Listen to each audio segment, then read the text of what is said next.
qui les a évangélisés. On dit non, non, ta place n'est pas ici. Il dit alors vous ne me connaissez pas, je suis sur la terre, je fais beaucoup de miracles.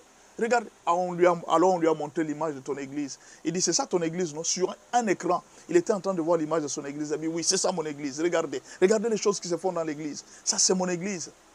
Alors, ceux qui étaient là lui ont dit, regarde, s'il y a des miracles qui se font dans ton église, regarde quelle est l'origine des miracles. On lui a montré une femme. Et la femme est là, elle est une vieille maman. Elle sortait, il n'y a personne qui la saluait, il n'y a personne qui faisait cas de cette maman. Vous savez, dans l'église, parfois, les riches viennent avec des impressions et autres. Il y a des gens qui viennent, et là, ce sont des amis du pasteur. Mais cette maman pouvait venir et rentrer, personne ne tirait attention à elle. Et quand cette maman rentrait à la maison, elle disait toujours à Dieu, Seigneur, fais en sorte que chaque fois que mon pasteur prêche, qu'il y ait des miracles et des délivrances. Fais en sorte, et on a montré au pasteur, il dit, tous les miracles que tu fais, Dieu exauce la prière de cette dame. Le pasteur a commencé à pleurer. Il dit, toi on ne te connaît pas, tu es très orgueilleux. Il a pleuré. Heureusement qu'il a sursauté, c'était un rêve. Et il avait des larmes aux yeux. Le lendemain, il est parti à l'église. Il a demandé pardon à tout le monde. Et depuis ce jour-là, il a commencé à me donner la considération à tout le monde. À cause de qui? À cause d'une dame qui n'était connue par personne. Pourquoi tu ne peux pas être aussi comme cette dame?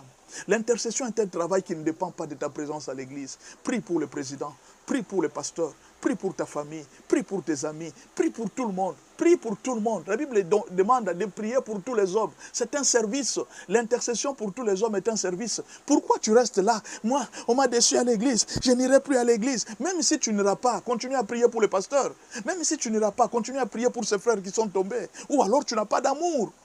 C'est tout ce qu'on te demande. Tu n'es pas là, c'est toi qui deviens le juge de tout le monde. Tu n'es pas le juge de tout le monde. Si tu n'aimes plus l'église, tu n'aimes plus le pasteur, ce n'est pas une raison de rester à la maison sans rien faire. Il y a un travail qui t'attend, c'est l'intercession.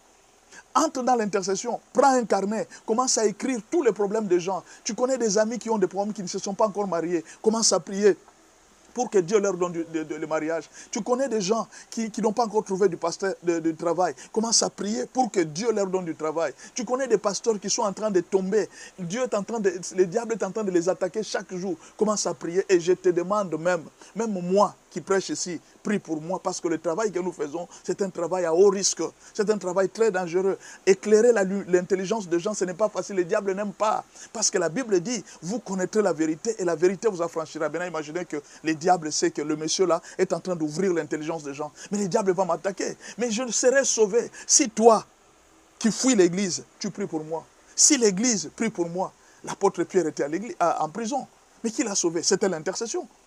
Si tu